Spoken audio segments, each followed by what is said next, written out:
Hi, I want to tell you about The Living Enterprise, the podcast series that will change the way you think about your business. We've brought together a stellar cast of technology leaders from across the globe to share their takes on how CIOs can transform today's companies into dynamic, agile organizations that embrace change to improve the employee and customer experience. To unlock all the secrets behind a successful digital transformation, you need to hear the Living Enterprise podcasts. Available to stream now at thelivingenterprise.com. Sometimes even when you know getting outside will give you energy, it can be hard to find time to actually do it. But if you only have a few minutes, you can listen to Take in the Outdoors with Nature Valley granola bars. This new immersive experience bottles up the sensations of hitting the trail so you can recharge with nature whenever you need it. Find it everywhere you listen to podcasts or ask your smart speaker to open Nature Valley Trails.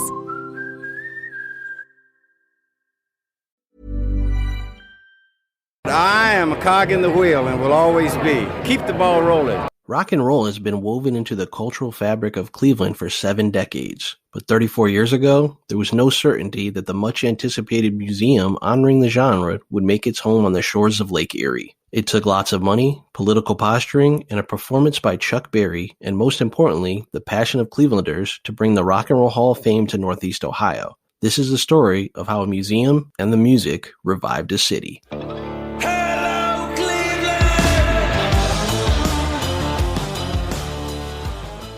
The story of the Rock and Roll Hall of Fame begins in 1983. Rumblings of an institution paying homage to the pioneers of rock and roll had permeated through the upper levels of the recording industry for years. Norm N. Knight, a music historian and Cleveland DJ who had moved to the radio big leagues of New York City, found himself in the mix. Knight received a phone call from longtime friend and former pop star Leslie Gore, inviting him to sit in on a meeting about the Rock and Roll Hall of Fame on August 10, 1983. The get-together took place in a loft apartment on East 28th Street in Manhattan, with a group of individuals Knight refers to as lightweights in the music industry. The lackluster gathering was a bust, but months later, Knight found himself rubbing elbows with a different set of individuals, titans of the music industry whose names pop up time and time again in the retelling of rock and roll history. A couple of months later, Seymour Stein from Sire Records contacted me and said he'd like me to be a part of the Rules and Nominating Committee.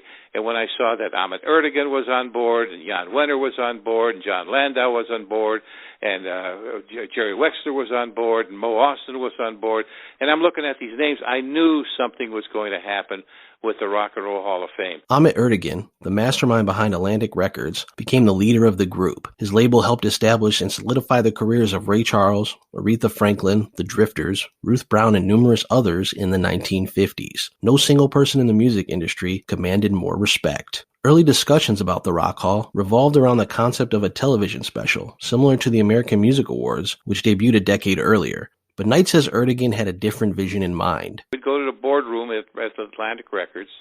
There'd be about a dozen of us sitting around. And if we were there for 2 hours, an hour and a half was spent on the stories of the good old days. Hey, remember this, remember that, remember they were talking, it was like a get-together. And then they were talking about, we'd like to put together a celebration. And they were having a problem also with the Black Tie Network was a company that they wanted to do a Rock and Roll Hall of Fame thing where they would have an awards on TV. They were looking to sell a television idea. That's what they were pushing. And that's what they wanted. They had no idea. They had no foresight about the fact of being able to have a historical place, a museum with archives and everything else. All they wanted to do was a TV show. When Ahmet came on board and his group, he didn't want that. He wanted this to be a legitimate thing, like the Baseball Hall of Fame or the Football Hall of Fame, to preserve the history of this popular music known as rock and roll. Initial talk for the location of the Rock and Roll Hall of Fame began and ended with New York. Mayor at the time, Ed Koch, presented the option of a brownstone in one of the city's liveliest neighborhoods to serve as the museum's home. Plans for the Rock and Roll Hall of Fame appeared set. However, word of the meetings in New York began to make its way to other parts of the country. That included a once mighty Midwest city whose reputation had taken a hit. By the 1980s, Cleveland had become a punchline. The city was mostly known outside of Ohio for the night to Cuyahoga River burn, a series of sports blunders, and its struggling economy. However, one thing Cleveland always had to its credit was a thriving music scene rooted in the origins of rock and roll. Hello, everybody. How are you all? This is yours truly, Alan Freed. Get your dancing shoes on, and welcome to the Rock and Roll Dance Party! In 1951, Alan Freed, aka the King of the Moondoggers, began playing rhythm and blues records on Cleveland radio station WJW. It marked one of the first times R&B records performed by black artists were played on mainstream airwaves. Freed would go on to become a national sensation and is credited with popularizing the phrase rock and roll. John Gorman, former operations manager for WMMS, recalls Cleveland's impact on the early days of rock and roll. Granted, rock and roll wasn't invented in Cleveland, but everything from rockabilly to rhythm and blues to blues and all of that, which made up rock and roll, all those genres, were being exposed on Cleveland media. And most cities, were in those days, they didn't play what was called race music or hillbilly music or anything like that. So, Cleveland does have the distinction of being one of the first stations, first cities, if not the first city, to play this music on commercial radio. Cleveland would remain an influential rock and roll city in the decades that followed Freed. Whether it was legendary shows at places like Leo's Casino, Gleason's Musical Bar, or the Agora, Belkin's Productions became a regional concert titan with massive concerts at Richfield Coliseum in the 1970s, while WMMS became a launching pad for future Rock and Roll Hall of Fame acts like Bruce Springsteen, Rush, and AC/DC.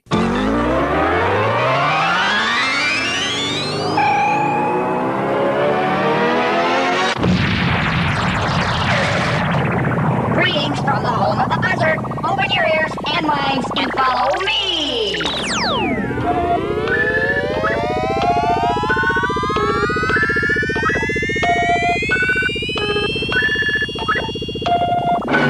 WMMS 101 FM. With WMMS's influence on the concert industry at an all-time high, it was only natural that word of the Rock and Roll Hall of Fame would eventually reach Gorman and his staff.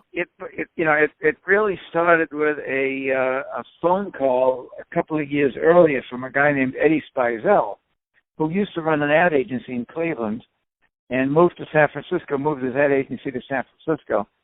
And he had heard a story on a San Francisco TV station that Bill Graham, who was the concert promoter from San Francisco and had a lot to do with breaking a lot of those acts like Jefferson Airplane and Grateful Dead and all that back in the 60s. He was talking about building a rock hall near the Ghirardelli Square, and Eddie Spizel called me at MMS and said, you guys got to do something. You're from Cleveland. Cleveland's where it belongs, not San Francisco, even though he was living there now. And we called a person by the name of Tunch Aram in Atlantic at Atlantic Records. And Tunch Aram was Ahmet's right-hand man. And I didn't know Ahmet well enough to just call him up out of the blue. But I did know Tunch. And I told Tunch about, hey, if there's ever going to be a rock hall, it ought to be in Cleveland. And Tunch said, well, let me talk to Ahmet. And 24 hours later, Tunch came back and he explained that Ahmet Erdogan, who president of Atlantic Records, had an idea to do a Rock and Roll Hall of Fame for himself. It was just coincidence calling Tunch and finding out that Ahmet was also working on doing a rock hall. Well, Ahmet was a lot more closer to it because he ran a label for years that really had so much to do with the birth of rock and roll. And the way Ahmet had approached the rock hall was he was watching the Golden Globes and with some people, and watching them, he said, why can't we do something like that with rock and roll? And that's what evolved into doing the Rock and Roll Hall of Fame. And at the time, he was looking to do a rock hall and have it in Manhattan. And it was just kind of in the planning stages in his mind. But what happened is when Tunch told him, about Cleveland being interested and if there's a rock hall should be built in Cleveland, Ahmet said back to Tunch, tell Cleveland what will they do to get it.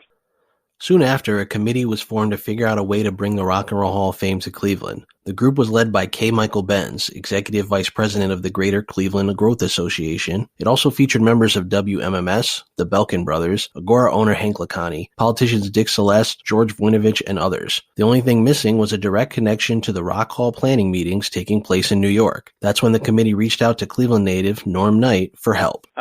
when I was totally with the New York group from 83, 84, and 85 until May of 85 when I got my phone call from Hank Licati, because Hank knew when they were talking about doing something in Cleveland, and he said, hey, I know Norman Knight, and I know he's involved with it. Well, why don't you have him come here? He could talk to us about it. And I flew in and I had that first meeting with the various Bill Bryant, Mike Benz, all those people at the very first meeting. And I explained to them, I said, guys, you're spinning your wheels. This is not going to happen. It's happening in New York. And that's when they said to me, well, do you think you could get them to consider Cleveland? I said, I don't think so, but I can try. And I went off to do it. When I came into the picture and I convinced Ahmet in May of 85 to have an open mind about having someplace other than New York, and he agreed to have that first meeting in July 18th with our group from Cleveland that came in, all of a sudden they realized, yes, if we do consider another place like Cleveland, we could probably do the things, we could make this a real big deal. But then again, when they had the idea that maybe we can do this with Cleveland, the other cities found out about it. And they said, oh my goodness, now if they have an open mind to being able to have the Hall of Fame other than New York, we have to make a pitch. The Rock and Roll Hall of Fame was now up for grabs. Cleveland found itself competing with Memphis, the home of Sun Studios and Stax Records, Philadelphia, where Dick Clark filmed American Bandstand, Nashville, the country music capital of the world, Detroit, home of Motown, New York, which was still in play, and other cities. Cleveland's pitch was centered on Freed and being the birthplace of rock and roll, both as a term and a phenomenon. Politics, and more importantly money, were key factors, but Cleveland's committee and its citizens began looking for other ways to separate the city from the pack. Memphis had Elvis, Detroit had Motown, Philadelphia had Dick Clark. But Cleveland wasn't without its own history of noteworthy performers. Influential R&B acts like Screamin' Jay Hawkins, the Valentinos, and the Moonglows all got their start in Cleveland. Sincerely, oh, you know how I love you. In the 1970s and 80s, punk and power pop emerged as impactful forces out of Northeast Ohio. The list of influential acts included the Dead Boys, Pierre Ubu, and the Raspberries, a pop rock band that included future solo star and Cleveland native Eric Carmen. Carmen's career had taken off in the 1970s on the strength of hits like All By Myself and Never Gonna Fall in Love Again. In 1984, he penned the hit Almost Paradise for the Footloose soundtrack and released his sophomore album and comeback hit I Want to Hear It From Your Lips. But I want to hear it from your lips. You never told me, you never told me. I want to hear it from your lips. You never told me. That's when Eric's brother, Fred Carmen, presented the singer with an idea. I had talked to Eric at that time, and I'd said, look, I think if there's anything that we can do to get this here, we ought to do it. And I think we ought to write a song and kind of make it be the anthem to try and bring it here. And as Eric frequently was about these things, he was a little skeptical. And he said, well, I'm not sure. He said, I think this whole thing is going to be very political. I said, I'm sure you're right. It is going to be political. But, what have we got to lose by doing it? If we can do something to push it over the top, if it's close, I don't know if it'll make a difference or not, but we ought to try and do it. So he said, well, I'll make you a deal. Go write me some lyric. And if I like the lyrics, I'll think about writing the music. So off I went. And interestingly, the lyrics almost wrote themselves. It was one of those things where as you thought your way through it a little bit, it took me, I think, probably 45 minutes to write the lyrics. And I gave the lyrics to Eric. He looked at them and he said, wow, these are pretty good. And he agreed to write the music.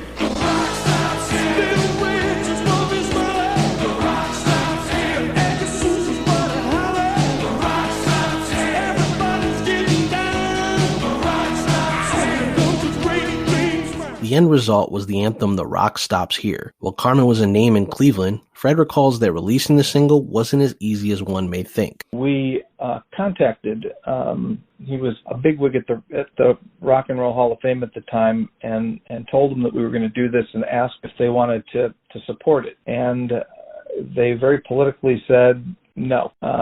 Primarily, I think, because they didn't want to be associated with something that might or might not have been a positive thing. So the group that was trying to bring it here basically said, we're not interested at this point. They became interested afterwards when it became a big hit, but not in the beginning. The process of releasing it became a bone of contention. WMMS radio was, the 800-pound gorilla at that point in time. And WMMS basically came to us and said, if we don't get it first, we're not going to play it. We really had an issue with that because we wanted to release it. Our plan had been to release it to all Cleveland radio at the same time on the same day, not favoring any one over the other. But this really presented a dilemma because MMS was probably the biggest name in radio in Cleveland at that time. And while I didn't think that they would not play it if we didn't give it to them first, it was of great concern to us. Ultimately, we decided to stick to our guns and give it to everybody at the same time. It did work out. It went almost immediately to number one across all the radio stations in Cleveland. Indeed, the Rock Stops Here was a huge hit on Cleveland radio and coincided with local media encouraging audiences to participate in USA Today's unofficial telephone poll asking which city should get the Rock and Roll Hall of Fame. Clevelanders flooded the switchboard to the tune of 110,000 calls, according to the Chicago Tribune. The next closest city, Memphis, had 7,300. The first Rock and Roll Hall of Fame ceremony took place on January 23rd at the Waldorf Astoria Hotel in New York. The event was not televised. At that point, the location of a future Rock and Roll Hall of Fame museum was uncertain, but given the USA Today poll results and positive word out of New York, Cleveland began preparing for celebration. March 21st, 1986 marked the 34th birthday of the Moondog-Coronation-Ball, a concert put on by Alan Freed in 1952 that's generally regarded as the first major rock and roll concert. In honor of the anniversary and pending Rock and Roll Hall of Fame announcement, numerous concerts and parties were planned for what would become known as a Rock and Roll Day in Cleveland. The centerpiece event would be the Moondog-Coronation-Ball 2, put on by WMMS and its sister oldie station WHK. Several headliners were considered for the show, but in the end, there was only one real choice.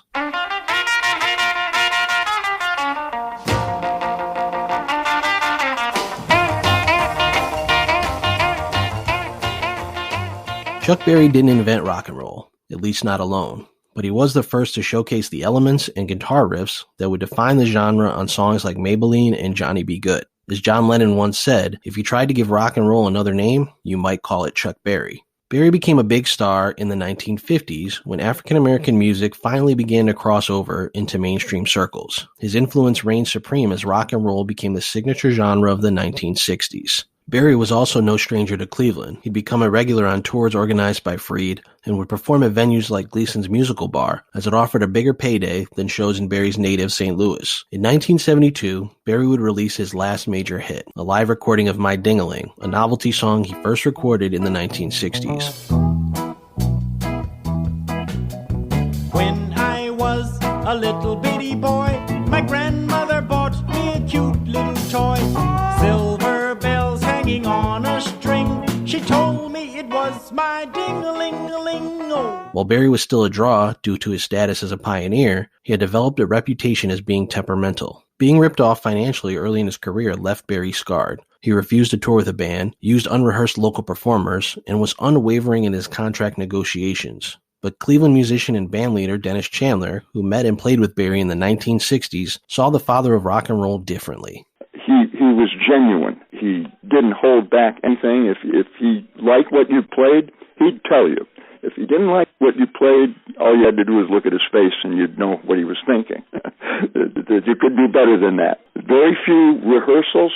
He expected you to know. He'd tell you what song he was going to play and what key you're going to play it in. But after that, it's up to you. You follow him. If you can't follow him, you shouldn't be on the stage with him. That's just the way he was. He expected you to know his music, and he had a right to be eccentric about it. 1986 served as a mini revival of sorts for Berry. He became the first person inducted into the Rock and Roll Hall of Fame that January. The year was bookended by two concerts celebrating Berry's 60th birthday, where Berry famously clashed with pupil Keith Richards. Despite any reputation that preceded him, Berry was WMMS's top choice to headline the Moondog-Coronation-Ball 2. The show would take place at the old Cleveland Union Terminal Station, a few years before it was turned into what is now known as the Tower City Shopping Center. The concert and Barry presented their own challenges, recalls WMMS's John Gorman. There was a problem. We could not put up the stage until the night of the show. And that I remember that being that was one of the major problems in putting the show off, because we got everybody lined up, but it was really, it really took a lot of work to get the stage built, to get all the power in place, the amps, all the equipment, and it was really right on the wire. And then the headliner, Chuck Berry simply wanted cash for his performance. He wanted, I forget how much it was, but he wanted everything in cash. And with Chuck Berry, no, you didn't meet him at the airport. You got him a rent-a-car. He took up the rental car, drive to the venue, and walk in, and, you had to have a band in advance, a local band that would learn his music and play background. So, we had to have all of that set for Chuck Berry. And once again, hoping that there wouldn't be a delay.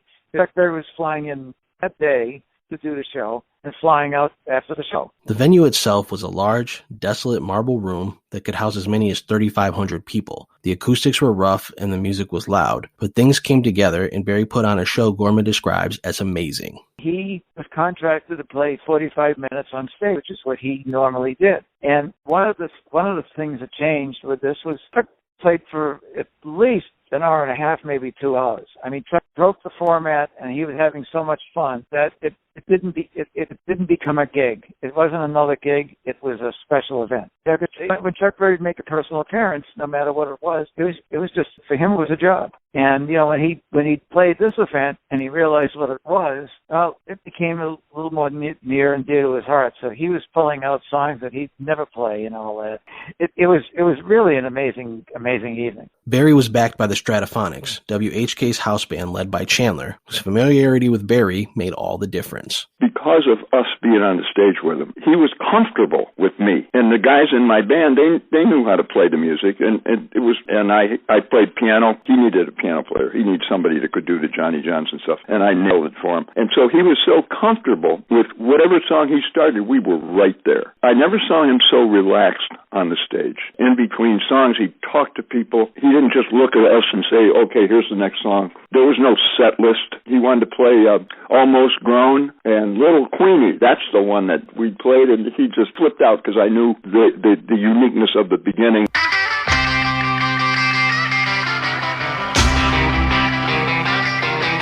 Tell me who's the girl standing over by the record machine, looking like a model on the cover of a magazine. Once he hit that stage, it was not about, I got to get paid first, or I got to get paid last, or I got to have this, or I got to have that. The band's got to be here, got to be there. The equipment has to be this or that. When he got on stage, plugged the guitar in, and hit that first lick, that was it, man. He was rocking and rolling, and he epitomized that term like nobody else ever. The celebration would make the front page of Cleveland's Plain Dealer the next day and would be picked up by other outlets around the country. 6 weeks later, on May 5th, 1986, the Hall of Fame Foundation in New York would choose Cleveland as the permanent home for a museum to be designed by the great I.M. Pei. Some credit the money as the determining factor. The Civic Committee led by Benz raised more than $65 million to put towards the museum, but Knight says it was multiple factors. The two things that changed the whole thing, one was money, because Cleveland was able to pony up the money that they really needed, and two, the enthusiasm from the people of Northern Ohio to want this thing, and they wanted it so badly. Like I said, when they signed those petitions and they make those phone calls and everything else, those were the two reasons why, because later on, even Sam Phillips from Memphis and everything else said, you guys, at first he was fighting it, but he says, you guys deserve it because you put your money where your mouth is and you were able to do it. So that's why Cleveland was able to get the Rock and Roll Hall of Fame.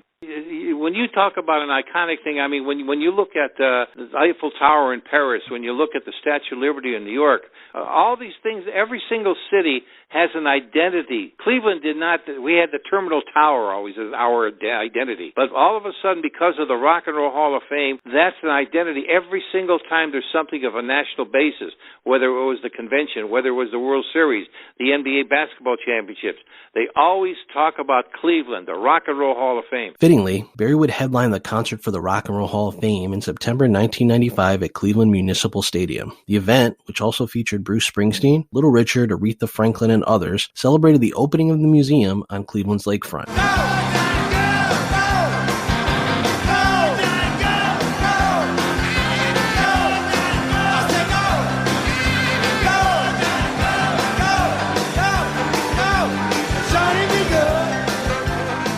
For Chandler, the events that took place in 1986 served as a shot in the arm for Cleveland and remain an example of a time when unity came first. It was a turning point, in my opinion. It made people realize that this area is not just a good place to work and play, raise a family, schools, opportunity, and out of that came new life for the city. People looked at each other in a different light because of it took everybody to make it happen. Every community, every area, every ethnic background, every person from any and I wish the spirit of those years, or at least that year, 86, 87, I wish that would have transcended to 2020, because if we had that spirit that we had for that short period of time today, we wouldn't have the problems we have today. Audio interviews for this episode were conducted by cleveland.com. We'd like to thank John Gorman, Norm N. Knight, Fred Carman, and Dennis Chandler for their contributions. We leave you with the full version of The Rock Stops Here, the 1986 anthem for bringing the Rock and Roll Hall of Fame to Cleveland, courtesy of Fred Carman and Cool Records. Thank you for listening to CLE Rocks. I'm Troy L. Smith. Until next time.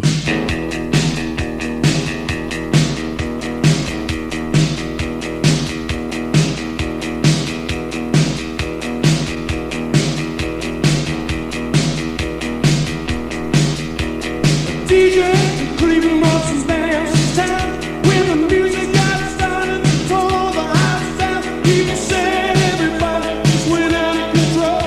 And the free grabbed the microphone, rock and roll. Started dancing and feeling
Hi, I want to tell you about The Living Enterprise, the podcast series that will change the way you think about your business.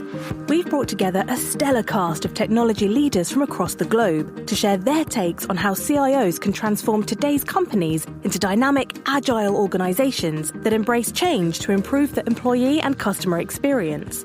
To unlock all the secrets behind a successful digital transformation, you need to hear the Living Enterprise podcasts. Available to stream now at thelivingenterprise.com. Hey everyone, it's Jen and Jess from the beauty podcast Fat Mascara. We're excited to tell you about Strivectin's Advanced Retinol Nightly Renewal Moisturizer, which gives you all the benefits of retinol without irritation. That's right. After 4 weeks of use, testers saw visible improvement in fine lines, wrinkles, texture, and radiance, and 0% reported irritation. Plus, Strivectin's Advanced Retinol Nightly Renewal Moisturizer has NIA 114, Strivectin's patented form of niacin that's clinically shown to enhance the efficacy of retinol while limiting common sensitivity. Visit Strivectin.com to learn more.